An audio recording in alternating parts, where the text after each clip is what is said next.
This is the kidneys. We see that the Second part I did. this is the right kidney. So in front of it is the second part of the duodenum and anterior to it. And we see behind the second part of the duodenum, we see the ureter, and we see also the right colic vessels, which are anterior to the ureter. And we also see the roots of the mesentery also anterior to the ureter. Right. Yeah, right Now, ureter. one of the question, thank you. One of the question about the Iranian 2 weeks ago was here.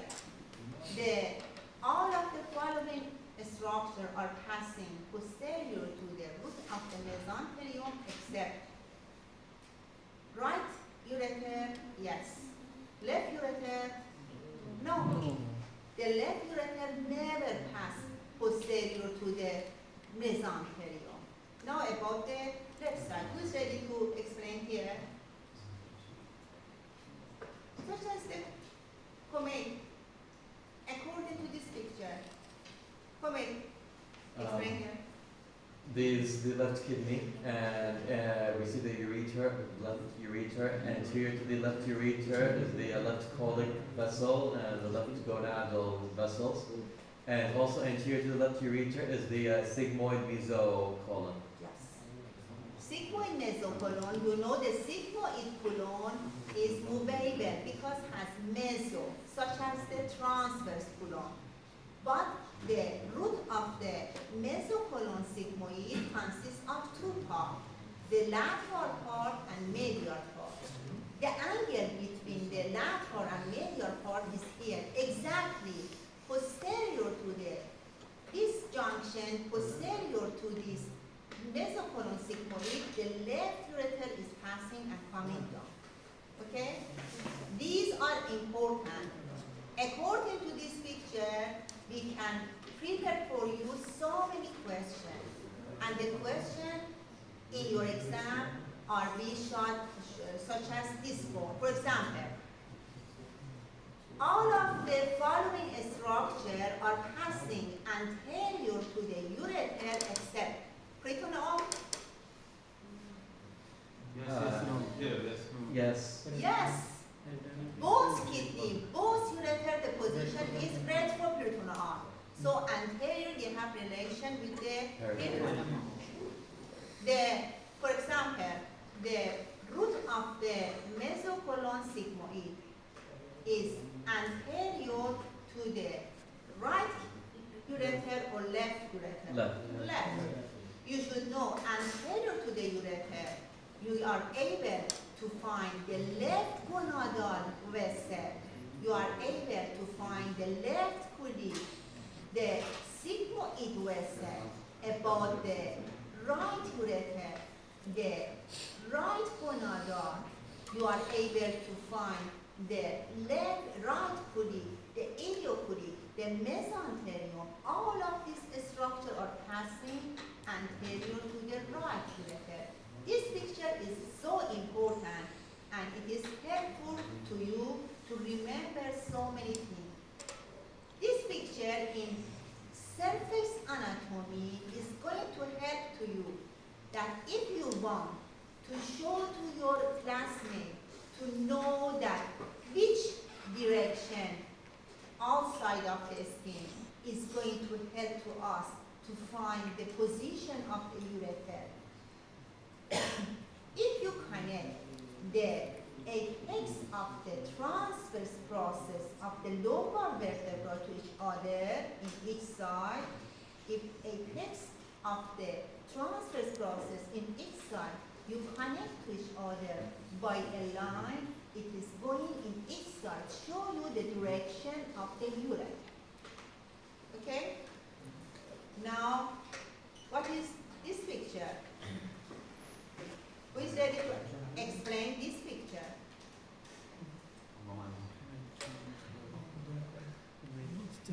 Only comment? So you nobody?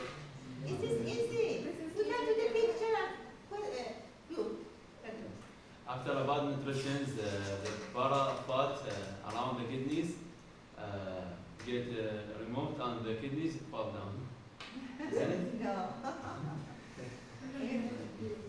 In picture A, the kidneys are, the position is inferior. It is very close to the bladder, and I think this is because of the pararenal fat is. No, it is normal.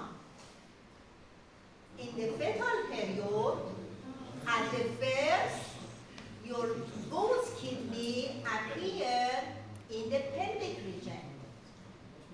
And in development of the urinary system, these both kidney ascend to be able to come to the anatomical position. Now imagine, one of them ascend and one of them remain. Or both of them remain. Or both of them go one side. Fuse to each other.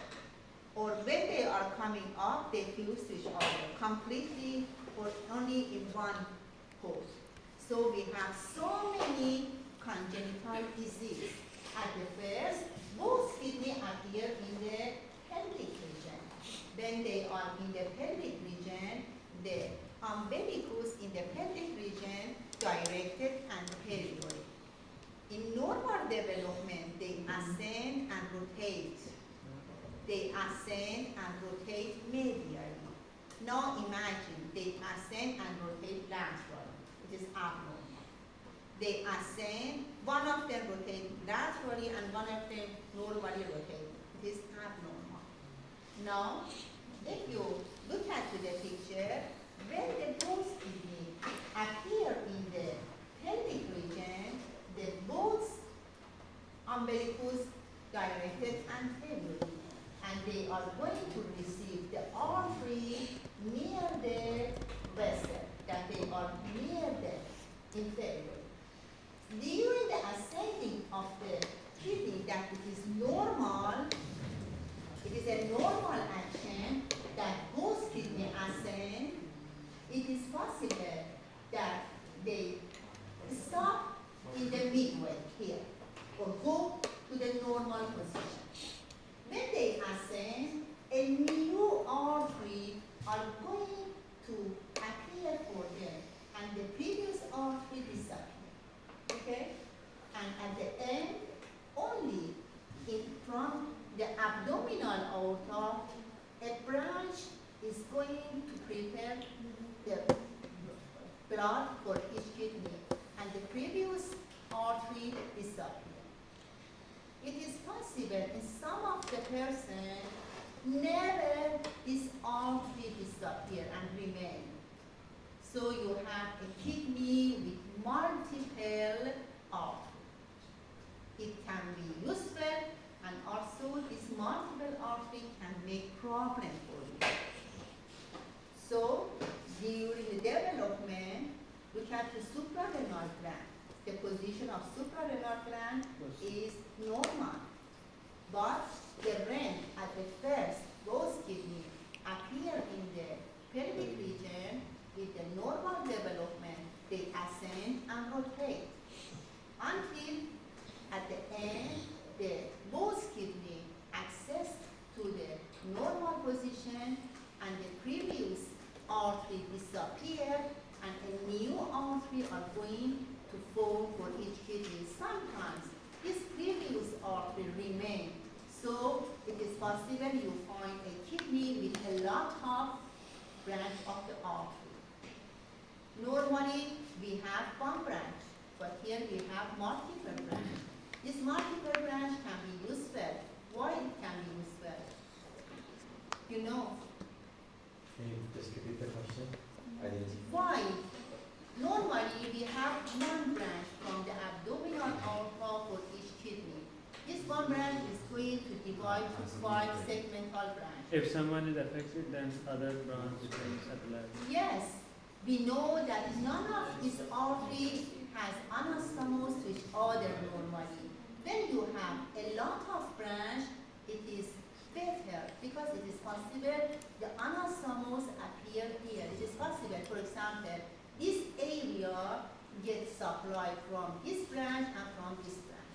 If one of them get problem, this is inheritance and it is responsible to supply here and never get ischemia and necrosis. But this multiple artery also can make problem for the people. Why the problem? Because too much of the blood supply goes to the kidneys, so other parts have ischemia. No.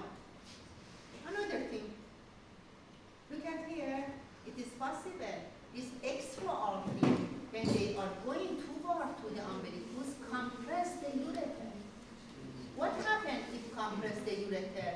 The urine is coming to the proximal part, the lumen gets stenosis, and so the distal part is not the urine passing, making problem. It is possible this urine go back to the red and making problem.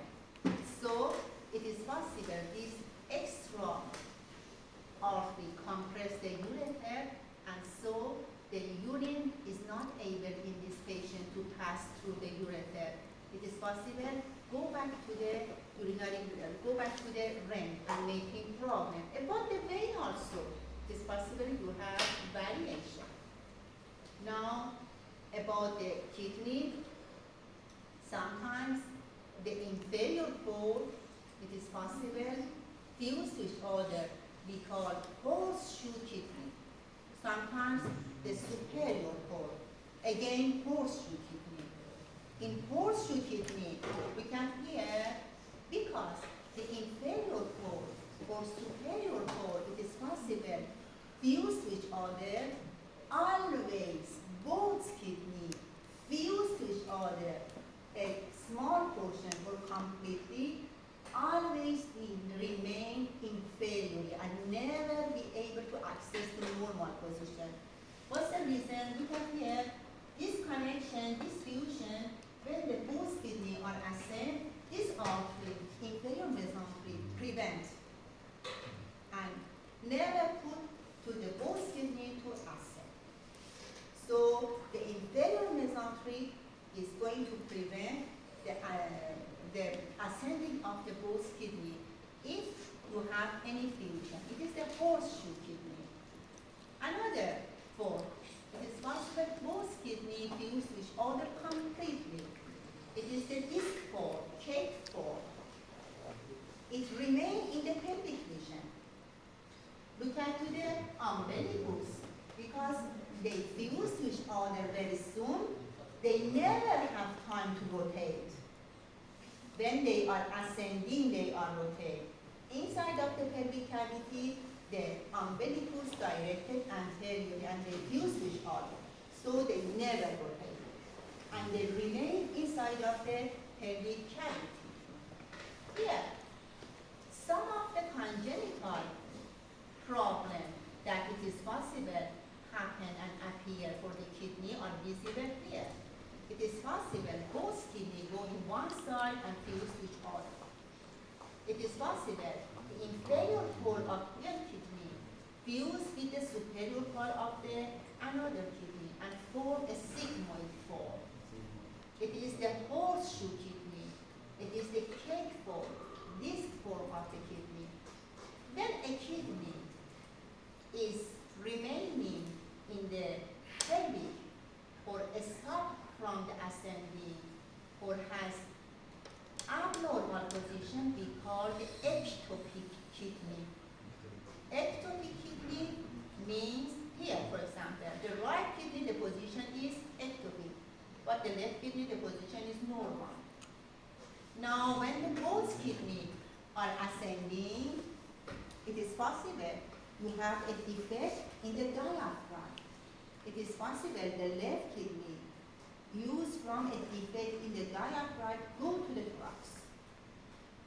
Why in the right side the thoracic kidney never happened?